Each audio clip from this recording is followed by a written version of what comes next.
आपण कुलाबा मतदारसंघामध्ये बुधवार पार्क या ठिकाणी आलेलो आहे।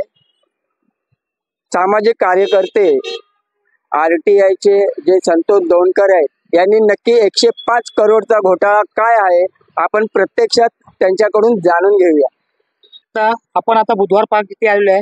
कुलाबा मतदारसंघातील बुधवार पार्क हे CRZ मध्ये येतं आणि इथूनच अपर कसा वगैरे आली होती। परंतु आज बघू शकता मी जेव्हा RTI मध्ये माहिती काढली तेव्हा बुधवार पार्क मधील हा जो चौतारा बांधलेला आहे त्या चौताराला बांधायला कलेक्टरने परवानगी दिली नव्हती आणि कलेक्टरने फक्त इथे लाईटीसाठी परवानगी दिली होती, परंतु पूर्णपणे उल्लंघन दिसतंय। हा चौतारा बांधून इथे आता किती घाणीचे साम्राज्य दिसत आहे।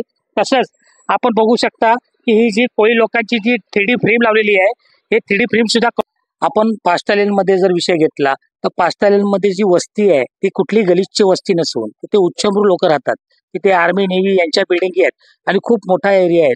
पण या पास्टालेन मध्ये सुद्धा या लोकांनी येवड मधल्या अधिकाऱ्यांनी पूर्णपणे समाज मंदिर दाखवलंय जे गलिच्छ वस्तीमध्ये बांधलं जातं आणि हेच खास फंड इथे वापरून त्यांनी व्यायामशाळा असेल किंवा समाज मंदिर असेल या रिपेअरिंगच्या नावावरती त्यांनी लाखो रुपये खर्च केले। आज कुलाबा मतदारसंघातील जो भ्रष्टाचार आहे 105 कोटीचा हे खरोखर निंदनीय गोष्ट आहे। कारण याच कुलाबा मतदारसंघात विधानसभा अध्यक्ष असतात, विधान भवन असतं, आज अधिवेशन चालू आहे, सर्व जनतेचे लोकप्रतिनिधी आलेले असतात आणि आपापल्या भागाचे प्रश्न मांडत असतात। त्यावेळेला मला हे बोलावं असं वाटतं कारण स्वतः आजच्या पत्रात मी बघितलं की राहुल नार्वेकर यांनी ते टॉयलेट जे बांधले जात आहेत हायकोर्टाजवळ आणि लाईन गेटजवळ तिथे प्रश्न उपस्थित करून त्यांची चौकशी लावली।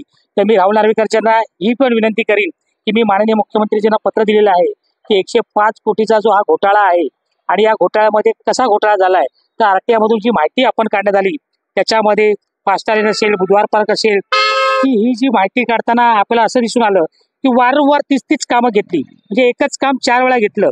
एक टॉयलेट आहे त्या टॉयलेटला 1.5 कोटी खर्च करण्यात आला, एक रस्ता आहे त्या रस्त्याला 1.5 कोटी खर्च करण्यात आला।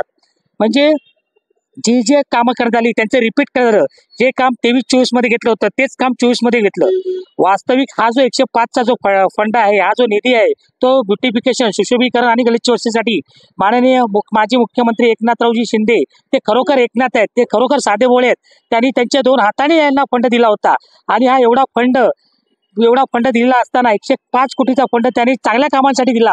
परंतु राहुल नार्वेकर यांच्या मतदारसंघात ते जे अधिकारी होते वार्ड विभागाचे त्या अधिकाऱ्यांनी त्या सगळ्या फंडांना रिपीट करत पैसे उकळण्याचं काम केलं। आणि विशेष म्हणजे जे आंबेडकर नगर आहे, जे गलिच्छ वस्ती आहे तिथे त्यांना फंड यूज करायचा होता। आम्हाला आश्चर्यचकित होतं। आपण तरी सगळं बघू शकता की याच्यामध्ये कशा प्रकारे ही लिस्ट आहे, माननीय दीपक केसरकर यांची लिस्ट आहे।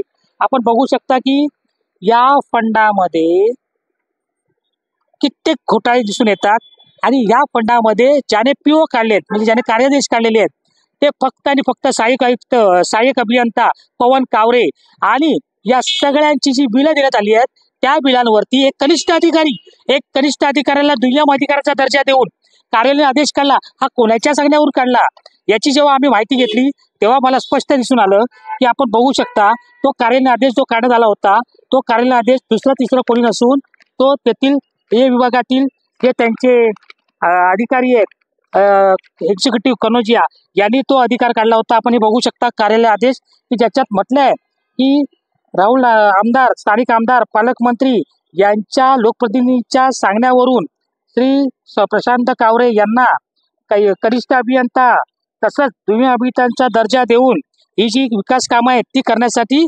त्याने नियुक्त केली। आणि ही सगळी कामं करत असताना याच्यातला जेव्हा भ्रष्टाचार निर्माण पुढे आला, जेव्हा आम्ही तक्रार केली त्यावेळेला सोनार यांची तक्रार दिल्यानंतर त्यांची बदली करण्यात आली होती आणि त्यांची बदली ही 11 फेब्रुवारीला 2025ला बदली करण्यात आली होती। परंतु सोनार यांनी स्वतःच्या राजकीय दबावतंत्र वापरून बिचारे साधे भोळे राहुल नार्वेकर यांचं पत्र घेऊन स्वतःची जी बढती आहे ती थांबवण्याचा प्रयत्न केला आणि त्या पद्धतीने त्यांचं झालं पण हे आपण बघू शकता। अध्यक्ष जे आहेत आपले कुलाबा मतदारसंघाचे श्री राहुल नार्वेकर यांचं ते पत्र आहे, त्यांनी स्पष्ट म्हटलंय की प्रशांत सुखदेव शेनार हे कनिष्ठ अभियंता पदावर आहेत, त्यांची बदली करण्यात आल्याचे समजते, परंतु माझ्या कुलाबा इथं विकास कामे जी प्रलंबित आहेत त्यासाठी यांची बदली करण्यात येऊ नये, ती कामं पूर्ण होईपर्यंत यांची बदली करण्यात येऊ नये हे स्पष्ट पत्र श्री राहुल नार्वेकर यांनी प्रशांत सोनार आणि यामुळेच की काय मग प्रशांत सोनार असतील किंवा जयदीप मोरे असतील किंवा पवन कावरे असतील, या अधिकाऱ्यांची जोर मुजोर एवढी झाली की बिचारा राहुल नार्वेकरांच्या फंडाला सुद्धा त्यांनी भ्रष्ट करून टाकला. आणि आज एवढ्या कुलाबा मतदारसंघात जी कामं होत आहेत, कुठल्याला कुठल्या तरी कामानिमित्त कुलाबा मतदारसंघ हा या सर्व कामांची जेव्हा तक्रार केली होती, त्या तक्रारीनंतर आयुक्तांनी आदेश दिले होते दक्षता विभागाला की याचा सखोल आम्हाला इन्व्हेस्टिगेशन करून रिपोर्ट पाठवा. परंतु दक्षता विभागावर पण प्रश्न निर्माण होतात की दक्षता विभागाने पण सांगितलं की आम्ही एवढं करू शकत नाही, कारण हे बरीच कामं आहेत, 200हून अधिक कामं असल्यामुळे त्यांना याचं निरीक्षण करणे, पाहणी करणे अशक्य होत नाही. म्हणून त्याने 2-3 गोष्टींचा जो अहवाल दिला त्याच्यावरती त्यांनी कारवाई घेतली व त्यांना शोकास नोटीस दिली, परंतु ते पूर्णपणे चुकीचं आहे. याचे सखोल निरीक्षण आणि इन्स्पेक्शन करणं गरजेचं आहे. म्हणून माझ्या राज्याचे मुख्यमंत्री जे आहेत ते एकनाथ आपले देवेंद्रजी फडणवीस जे आहेत, त्या फडणवीस साहेबांना माझी नम्र विनंती आहे की आपलं जो मिशन आहे विकसित महाराष्ट्र, त्या विकसित महाराष्ट्रामध्ये आपल्याला गागोट लागू नये.